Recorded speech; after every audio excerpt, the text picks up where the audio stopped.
नमस्कार दर्शकों, जेके प्राइम में आपका स्वागत है। मैं हूं विनोद कुमार। दर्शकों, आज 20 अप्रैल है और प्रधानमंत्री नरेंद्र मोदी के मुताबिक, आह्वान के मुताबिक आज कुछ रियायतें दी जानी थी और रियायतें सड़कों पर दिखी भी, क्योंकि पिछले दिनों के मुकाबले में आज खासी चहल पहल सड़कों पर दिखी और कई चौक चौराहों पर जैमिंग भी दिखी, क्योंकि आज से जो एसेंशियल सर्विसेज हैं वहाँ पर कामकाज शुरू हो गया है। वो सरकारी दफ्तरों ने कामकाज शुरू कर दिया, लिहाजा मुलाजिम और अधिकारी अपने दफ्तरों तक पहुँचने के लिए जाते नजर आए, जिससे बदला सा निज़ाम और सिस्टम सारा बदला नज़र आया। लेकिन आपको बताते चले, आज भी कुछ जगहों पे जो सोशल डिस्टेंसिंग है उसको फॉलो नहीं किया गया, कहीं ना कहीं जैमिंग रही और कुछ ना कुछ दिक्कतें भी लोगों को सामने आई। आइए देखते, हमने कर्मचारियों से भी बातचीत की, उनका क्या कहना है।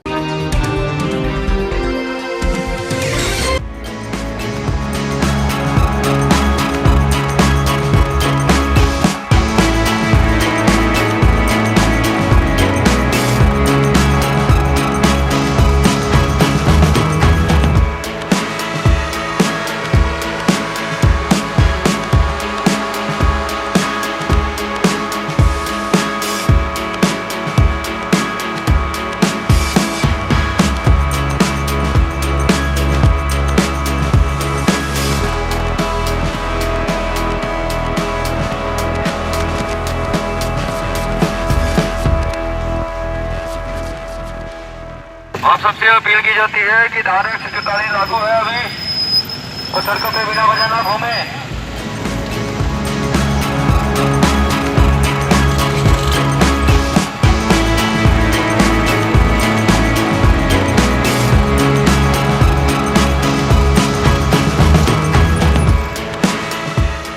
पर इंस्ट्रक्शंस ऑफ गवर्नमेंट आज ऑफिस खोलने के लिए बोला था, तो हम आ चुके हैं ऑफिस में, लेकिन अटेंडेंस बहुत कम है, क्योंकि अभी तो हालात ही ऐसे हैं कि रिस्ट्रिक्शंस काफ़ी हैं, बाहर से आने भी नहीं दे रहे हैं, कर्फ्यू पासेस भी इशू नहीं हुए हैं हमें, तो इस वजह से अटेंडेंस बहुत कम है। आप देख रहे हैं बहुत ही कम लोग आए हैं, लेकिन गवर्नमेंट की जो इंस्ट्रक्शन है उसको हम फॉलो कर रहे हैं। आज बड़े दिनों के बाद हमें अपने दफ्तर में आने का थोड़ा मौका मिला, तो हमने प्रधानमंत्री साहब के आह्वान पर उन्होंने बोला था कि 20 को थोड़े दफ्तर और थोड़ा स्टाफ जो दफ्तरों में आया है, और साथ में उन्होंने ये भी बोला है कि जो सरकारी दफ्तर हैं वो पहले सेंट्रलाइज किए जाएंगे, उसके बाद ही जो होगा कार्यक्रम सारा होगा। अभी तक हमने देखा है कि हम यहाँ पे आ गए हैं सुबह से, मैं यहाँ पे 9:30 का आया हुआ हूँ और देख रहा हूँ कि हमारे जो एम्प्लॉई हैं वो आ रहे हैं और अपने अपने कमरों में जा रहे हैं चक्कर लगाने के लिए। लेकिन हमें प्रशासन से ये एक रिक्वेस्ट है कि जैसे आपने सेटलाइज करने के लिए सभी जगह बोला हुआ था, प्लीज़ हमारे पीडीडी डिपार्टमेंट की तरफ भी तवज्जो दें। हमारे अलाइनमेंट स्टाफ, हमारा जेई स्टाफ, हमारा इंजीनियरिंग स्टाफ, ये सारा रात बरात चल के आपकी पावर सप्लाई जो है बरकरार रखे हुए हैं, और इन्हीं की वजह से ये भी एक वैरियर है, ये भी डॉक्टरों की तरह, नर्सों की तरह, बाकी स्टाफ की तरह, पुलिस की तरह, जैसे वो सारे कार्य कर रहे हैं, हमारे कार्यकर्ता कंधे से कंधा मिलाकर इस डिपार्टमेंट को ऊंचाइयों पर ले रहे हैं। किसी भी बंदे को बिजली की प्रॉब्लम हम लोग नहीं होने दे रहे हैं, और हम चाहते हैं कि हमारी और भी सरकार तवज्जो दे। और तनख्वाह का हमारा एक छोटा सा मसला है, वो बड़ी दिनों से भी है, और आज हम मैडम को ये रिक्वेस्ट करते हैं, प्लीज़ हमारे मुलाजिमों को, पक्के मुलाजिमों को, मेंटेनेंस के मुलाजिमों को तनख्वाह की ओर भी जरा नज़र इनायत की जाए, तो आपकी बड़ा धन्यवाद होगा। ऐसा ही हाल कुछ पुंछ में भी देखा गया। पुंछ में ऐसा लगा कि जितने भी गांव हैं वहाँ से लोग उठ कर के शहर की तरफ भागे, यानी डिस्ट्रिक्ट हेडक्वार्टर में लोग आने लगे, और ऐसा लग रहा था कि जैसे लॉकडाउन ख़त्म हो गया हो। हालांकि प्रधानमंत्री ने कहा था कि लॉकडाउन 3 मई तक चलेगा, लेकिन ऐसा कुछ नज़र वहाँ पे नहीं आ रहा था। ऐसा लग रहा था कि लॉकडाउन खुल गया और लोग बाज़ारों में आ रहे थे। हालांकि बाज़ारों में तमाम दुकानें बंद थी, कुछ जो किराना शॉप्स खुली थी, दूध दही वाली खुली थी, या फिर केमिस्ट शॉप खुली थी, फल सब्जी वाली दुकान खुली थी, लेकिन लोग इस तरीके से बाहर निकले जैसे लॉकडाउन समाप्त हो गया और सोशल डिस्टेंसिंग का निरंतर वायलेशन होता रहा।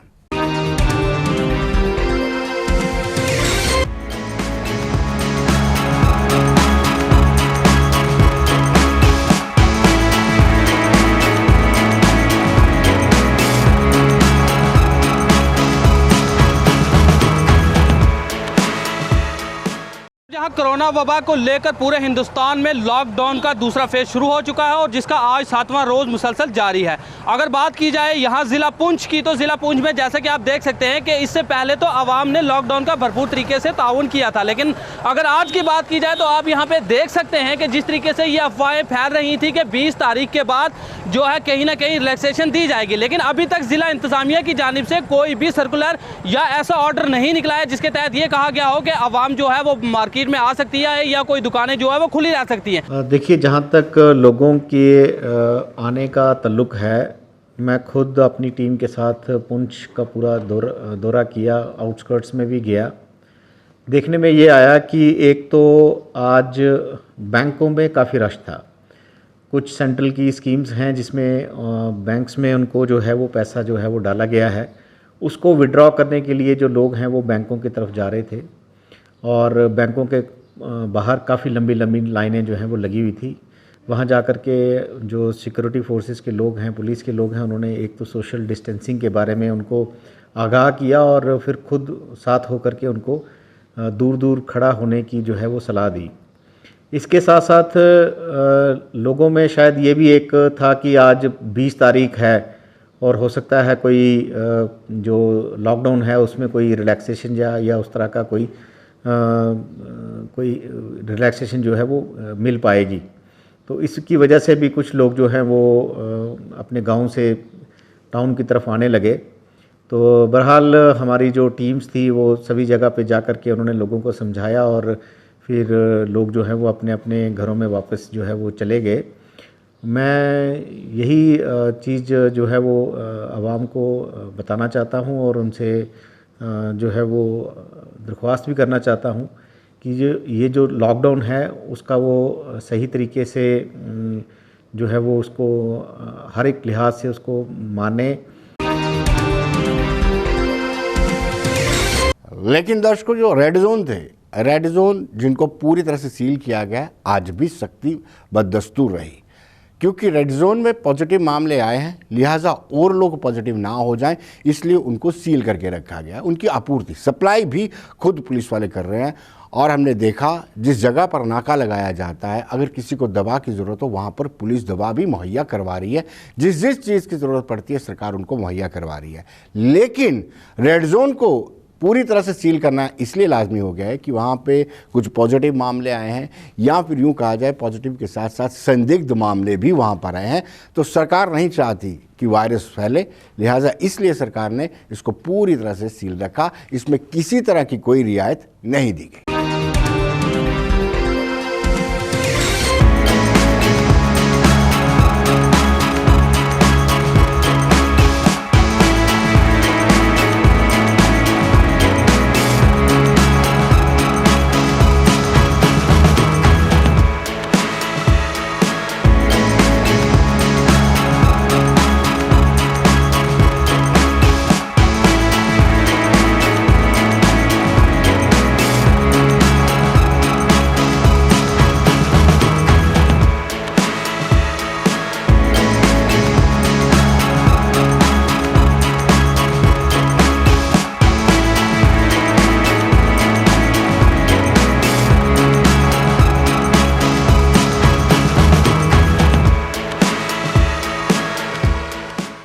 में जो लोग हैं उनके लिए तो वही जो पहले रिस्ट्रिक्शंस थी वही हैं।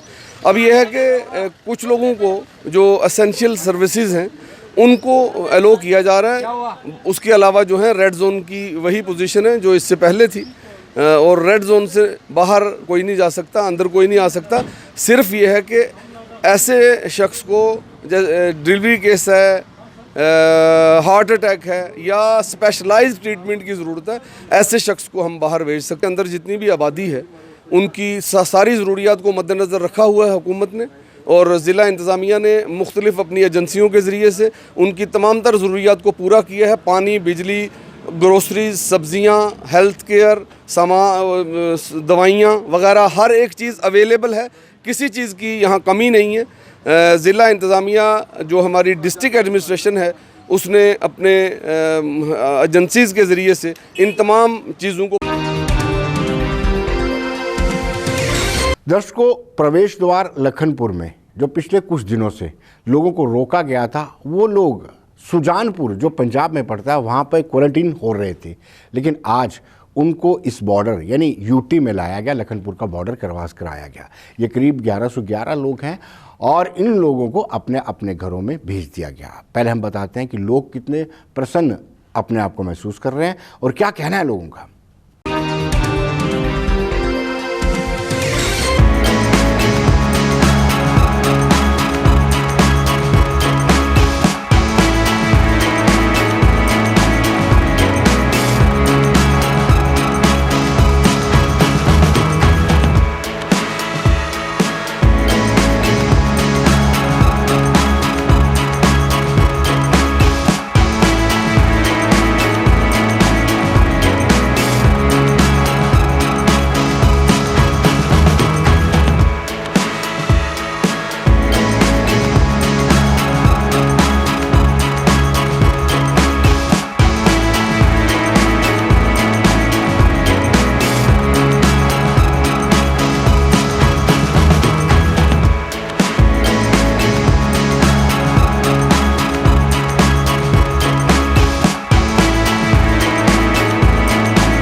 अब तो अपने परिवार में जाएगा तो अब तो हमारा रोज़ा भी है, तो इसलिए हम तो घर जा रहे हैं। अब तो हम भी तंग आए क्यों, हम गर्मी इतना बर्दाश्त करता नहीं, तो इसलिए हम मांग कर रहे हैं। इंतजाम कैसा था?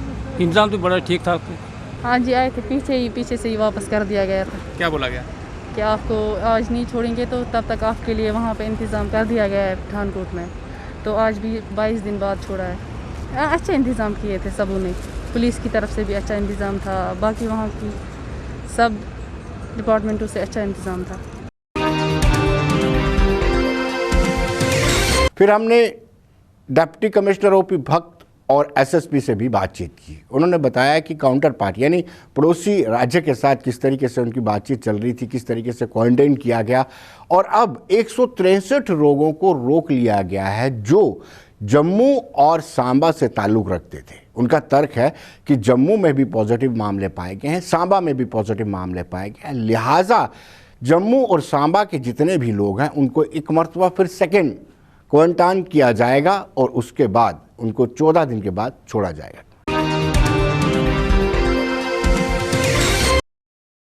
पूरे पंजाब के लोग नहीं हैं, सिर्फ हमारे लखनपुर के साथ सटते हुए दो जो शहर हैं सुजानपुर और पठानकोट, यहीं पर हमारे 12 या 13 क्वारंटाइन सेंटर्स में 1111 लोग थे।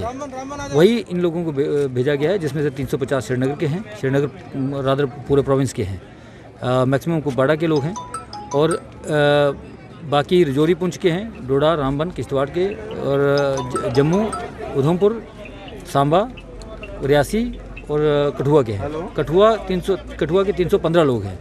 इन लोगों को अपने अपने घरों में भेज दिया जाएगा होम क्वारंटाइन में। सिर्फ जम्मू और उधमपुर को छोड़ के जिनको हम वो 163 पीपल हैं उनको रखा जाएगा यहाँ क्वारंटाइन सेंटर में, क्योंकि वहाँ पॉजिटिव केसेस हैं तो इनको थोड़ा सा सेग्रीगेट करके उसके बाद आराम से एक एक करके भेजा जाएगा। बाकी वाले लोगों को हम लोग आज ही भेज देंगे और शाम तक वो अपने अपने घरों में अपने फैमिली के साथ मिलकर रहेंगे। ये पठानकोट में काफ़ी दिनों से जो एडमिनिस्ट्रेटिव क्वारंटाइन में लोग रखे गए थे JNK यूटी के, तो it's an understanding between the administration of that side and this side कि अब हम इनको अंदर ले लेते हैं। तकरीबन इनको 29 तारीख से वहाँ रखा गया है, तो उस लिहाज से 20 दिन के ऊपर इनको हो गए हैं।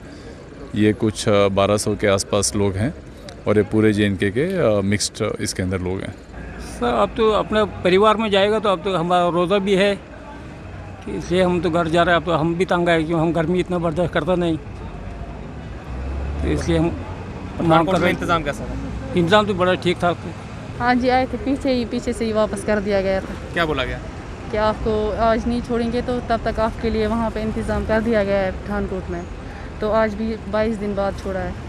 अच्छे इंतज़ाम किए थे सबों ने, पुलिस की तरफ से भी अच्छा इंतज़ाम था, बाकी वहाँ की सब डिपार्टमेंटों से अच्छा इंतज़ाम था। दर्शकों, लॉकडाउन के चलते कई ड्राइवर, जिसको चालक कहते हैं, और सहचालक क्लीनर यहाँ फंस गए हैं। मैं बात कर रहा हूँ बड़ी ब्राह्मणा की। वो बड़ी ब्राह्मणा में अमूल का प्रोडक्ट लेकर के आए थे, लेकिन मालिकों ने अभी तक उनको अनलोड करने की अनुमति नहीं दी है, जिसके चलते वो पिछले कई दिनों से फंसे हुए हैं। अमूमन हम देखते हैं कि ट्रक चालक जब घर से निकलते हैं या अपने एरिया से निकलते हैं, वो बेसिकली गुजरात से आए हुए हैं, तो अपने लिए 4-5 दिन का राशन उसमें रखते हैं ट्रक में, और स्टोव उनके पास होता है, उससे बना लेते हैं, चूल्हा उनके पास रहता है। लेकिन अब इतने दिन बीत जाने के बाद ना तो मालिकों ने उनकी सुध ली है, ना ही सरकार की तरफ से उनको राशन दिया गया है। ये पशुपेश में फंसे हुए हैं कि करें तो करें क्या।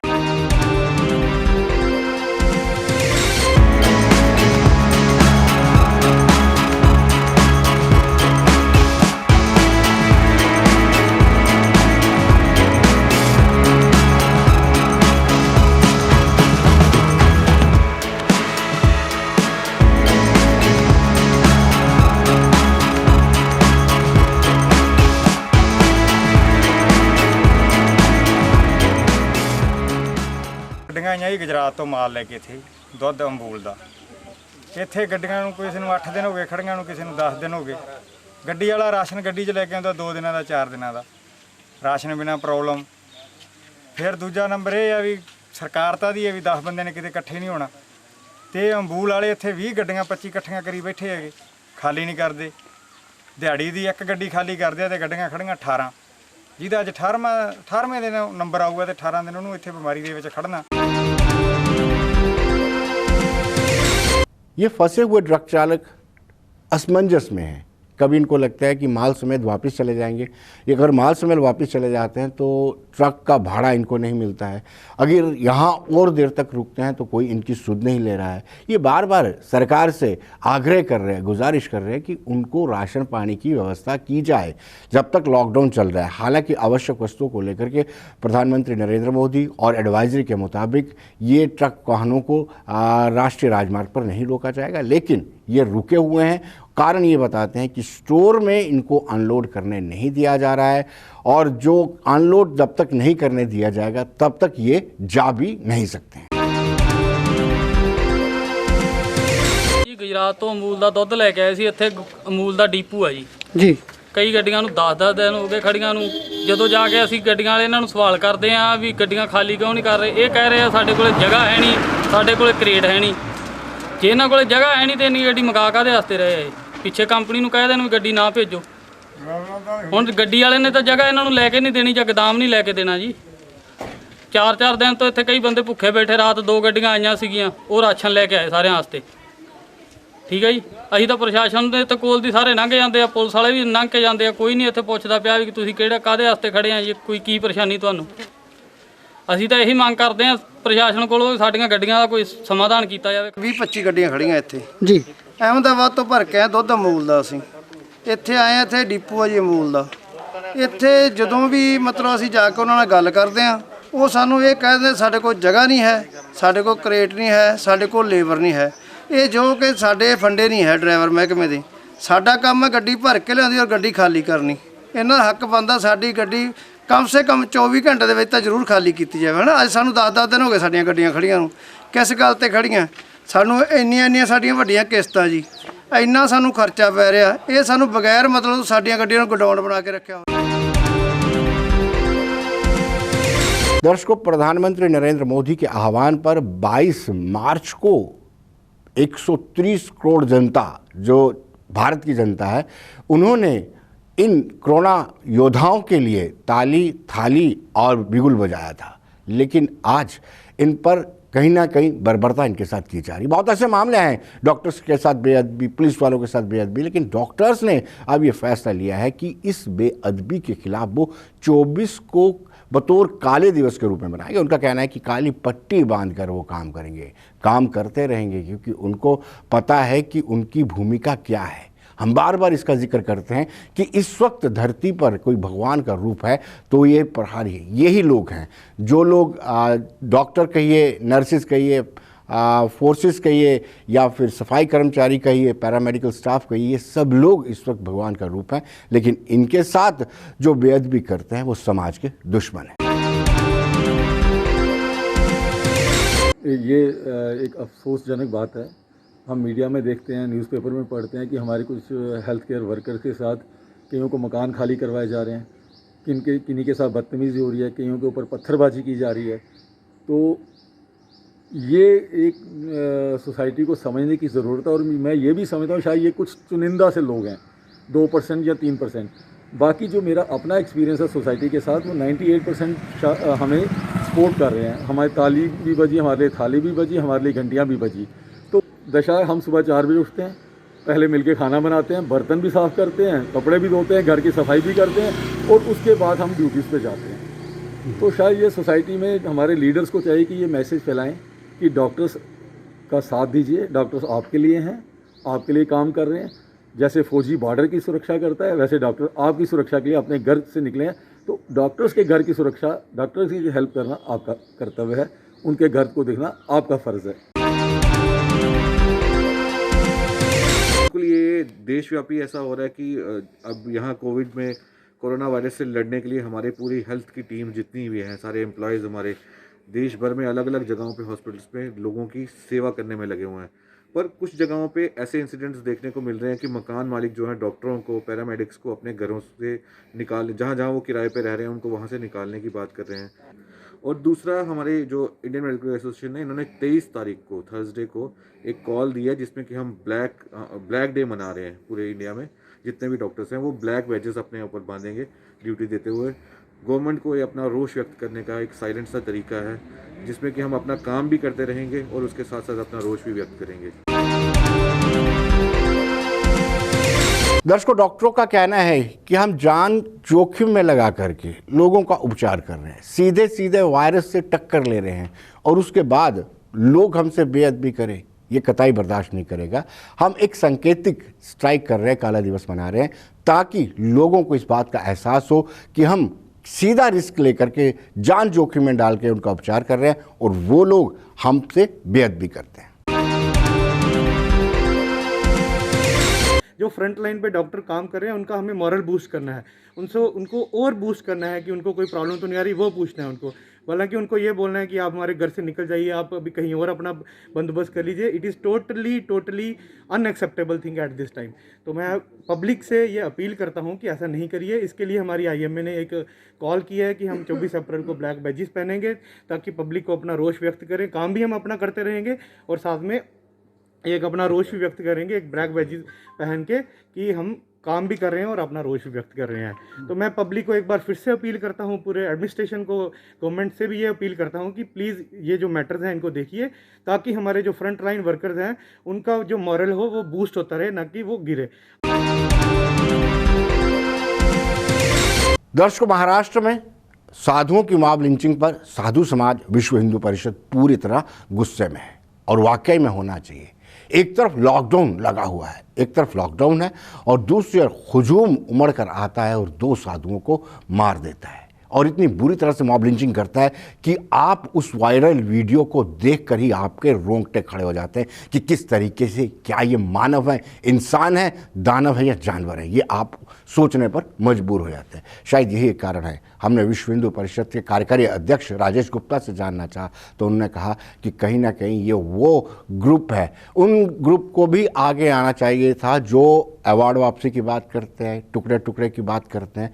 उनको इन साधुओं की हत्या पर, निर्मम हत्या पर, मॉब लिंचिंग पर एक भी शब्द उन्होंने बयान नहीं किया। उन्होंने कहा कि महाराष्ट्र सरकार को सख्त से सख्त कार्रवाई उन लोगों के खिलाफ करनी चाहिए जिन्होंने इन साधुओं की मॉब लिंचिंग की है।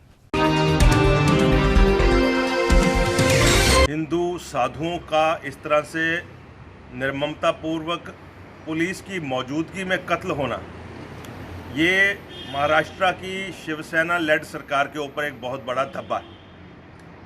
अपने आप को हिंदुत्व के संरक्षक कहने वाले ये लोग, बाला साहब ठाकरे की लेगेसी के ऊपर चलने वाले ये लोग आज सोनिया गांधी की गोदी में बैठ गए हैं और कोई इटालियन परंपराओं का ही निर्वहन कर रहे हैं। ये कोई भारतीय परंपराओं का निर्वहन नहीं कर रहे हैं।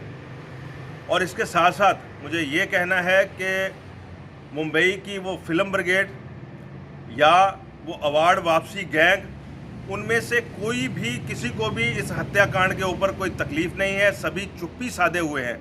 विश्व हिंदू परिषद इस वक्त सोशल डिस्टेंसिंग का पालन कर रही है, लेकिन मानसिक रूप से हम बहुत द्वेलित हैं। महाराष्ट्र की सरकार को हम वार्न करना चाहते हैं कि अति शीघ्र उन सभी उपद्रवियों को गिरफ्तार करें। महंतों का कहना है, साधुओं का ये कहना है कि साधु समाज को दिशा देते हैं, समाज की बेहतरी के लिए काम करते हैं, और उनके साथ इस तरह की बेअदबी क्या, मॉब लिंचिंग किस तरीके से की गई है, ये कभी बर्दाश्त नहीं किया जाएगा। महाराष्ट्र सरकार को तुरंत उनके खिलाफ सख्त से सख्त कार्रवाई करनी चाहिए। जिन लोगों ने ये किया है उन्हें भी इसी तरह से सख्ती के साथ निपटा जाना चाहिए। दो महात्मा थे, जूना अखाड़े से हमारे नागा सन्यासियों से संबंध रखते हैं, और उनको जो मारा गया ये बहुत घिनौना कार्य किया है। इसकी मैं बहुत निंदा करता हूँ, और इसमें पुलिस प्रशासन वाल्व है। भले ही कोई स्पष्ट करके नहीं बोले, पर मैं कहता हूँ कि ये इन्होंने भीड़ के हाथ खुद सौंपा है। हालांकि महाराष्ट्र सरकार ने आश्वासन दिया है, केंद्रीय गृह मंत्री अमित शाह ने भी उद्धव ठाकरे से बात की है, लेकिन उसके बावजूद भी साधु समाज इससे संतुष्ट नहीं है। साधु समाज का कहना है कि ये मॉब लिंचिंग के खिलाफ कार्रवाई होनी चाहिए। जो लोग इसमें सम्मिलित हैं, जो लोग इसमें मुलव्विस हैं, उनके खिलाफ सख्त कार्रवाई होनी चाहिए। न्यूज़ में देखा कि महाराष्ट्र में किस प्रकार हमारे जूना अखाड़ा के दो महात्माओं को उनके ड्राइवर समेत महाराष्ट्र में किसी विशेष धर्म के लोगों ने लाठियों से पीट कर जिस प्रकार निर्मम हत्या की है, ये बहुत ही निंदनीय है। हम सारा साधु समाज, जब से इस घटना को सभी ने सुना है, सभी शोकमग्न हैं। सभी संत ये चाहते हैं कि महाराष्ट्र की राज्य सरकार इस सारे प्रकरण की पूरी कड़ी सावधानी के साथ इसकी चर्चा करे। दर्शकों, आखिर में हम आपको बताते हैं कि पीएम केयर फंड्स को लेकर के विवाद भी होते रहे, लेकिन लोग दिल खोल करके इस फंड में अपना योगदान दे रहे हैं। आज राजीव जसरोटिया, जो फॉर्मर एमएलए हैं कठुआ से, फॉर्मर मिनिस्टर भी रहे हैं, उन्होंने 12,25,000 रुपया पीएम केयर फंड्स में दिया, और साथ ही साथ सुखनंदन चौधरी जो मढ़ से एमएलए हैं, फॉर्मर मिनिस्टर भी रहे हैं, उन्होंने भी पैसे दिए, जिस 8 लाख के करीब उन्होंने अमाउंट जो है पीएम केयर फंड्स में डाली।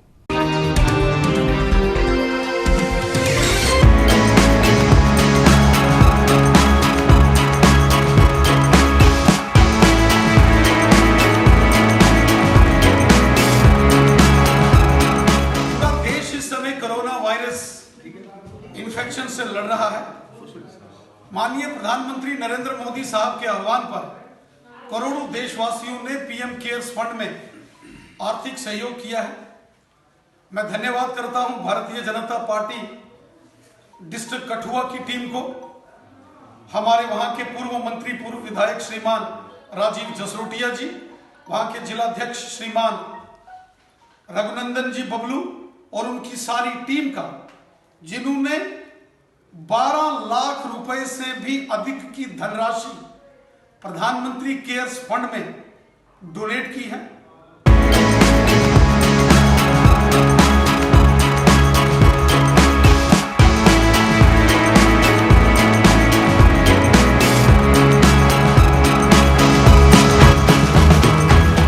संकट की इस घड़ी में सबने मिलकर माननीय प्रधानमंत्री जी के आह्वान पर देश हित में बहुत बड़ा कार्य किया है।